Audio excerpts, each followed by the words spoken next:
বাড়িতে রেঁধেছি ট্যাংরা মাছ, শিম, আলু, বেগুন আর দিয়েছি রাঁধুনি ফোড়নে আর রাঁধুনি বাটা দিয়ে। চলো দেখে নিই কীভাবে বানিয়েছি, আর তার সঙ্গে একটা ছোট্ট গল্প শেয়ার করছি। শঙ্করের লেখা একটি বই হচ্ছে রসবতী, আর এই বই থেকে একটা ছোট্ট গল্প, মানে একটা গল্পের একটা পার্ট, সেটা তোমাদের সাথে শেয়ার করছি। রসবতী হচ্ছে বঙ্গীয় রসনার রসালো কাহিনী। এই বইটার একটুখানি ছোট্ট কয়েকটা লাইন তোমাদের সাথে শেয়ার করছি, তাহলে কিছু অজানা তথ্য তোমরা জানতে পারবে।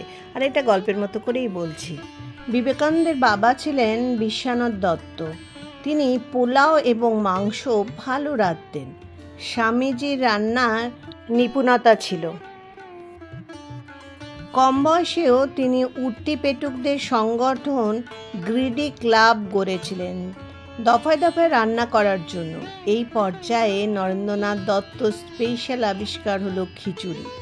হাঁসের ডিম ফেটিয়ে চালে মাখিয়ে সেই চাল, কড়াইশুঁটি, আলু দিয়ে খিচুড়ি।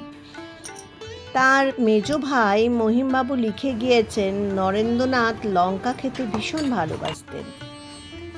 তীব্র ঝাল তার অত্যন্ত প্রিয় ছিল।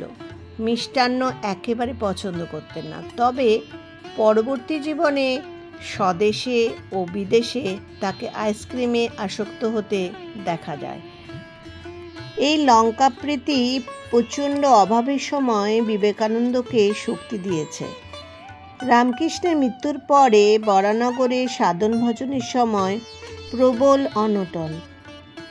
দারিদ্র্য এমনই যে মুষ্টি ভিক্ষা করে এনে তাই ফুটিয়ে একটা কাপড়ের উপর ঢেলে দেওয়া হতো। একটা বাটিতে থাকতো লবণ ও লঙ্কার জল। একটু ঝাল জল মুখে দিয়ে এক এক গ্রাস ভাত উদরস্থ করা হতো। অনেকদিন পরে প্রয়াগধামে গুরুজি অমূল্য নামে এক বাঙালি সাধুর সঙ্গে স্বামী বিবেকানন্দের পরিচয় হয়েছিল। একদিন সকালে আহারে বসেছেন। বিবেকানন্দ একটা লঙ্কা চেয়ে নিলেন। অমূল্য তখন 2টি লঙ্কা খেলেন। বিবেকানন্দ হাঁটবার পাত্র নন, তিনি 3টে লঙ্কা খেলেন। লঙ্কা ভক্ষণ প্রতিযোগিতায় বিবেকানন্দ যে অপরাজেয় তা প্রমাণ করে তবে তিনি ক্ষান্ত হলেন। শঙ্করের বইটার মধ্যে রান্নার অনেক কথা লেখা আছে, অনেক মজার মজার ঘটনা আছে, যেগুলো তোমাদের সাথে সাথে আমি শেয়ার করব। দেখো, আমি যে ট্যাংরা মাছটা রান্না করছি তাতে কিছুই করিনি। প্রথমে মাছ ভেজে নিয়েছি, আলু, বেগুন আর শিম লম্বা লম্বা কেটে নিয়েছি, পেঁয়াজ আর রসুন, টমেটো আর কাঁচা লঙ্কা বেটে নিয়েছি, আর ফোড়নে দিয়েছি রাঁধুনি। আর এই ঝোলটা যেরকম শুকনো লঙ্কা গুঁড়ো, হলুদ গুঁড়ো, তারপরে জিরে গুঁড়ো দিয়ে ঝোল বানাই সেরকমই বানিয়েছি, কষিয়ে নিয়ে ভালো করে। আর এই ঝোলটা একটু হালকাই বানিয়েছি। আর ট্যাংরা মাছগুলো এত ভালো ছিল, প্রত্যেকটা মাছের মধ্যে না ডিম ছিল। আর মাছের ডিমওয়ালা, মানে বেশি ডিম না, অল্প অল্প ডিম আছে। আর মাছগুলো এত টেস্টি ছিল আর ফ্রেশ ছিল।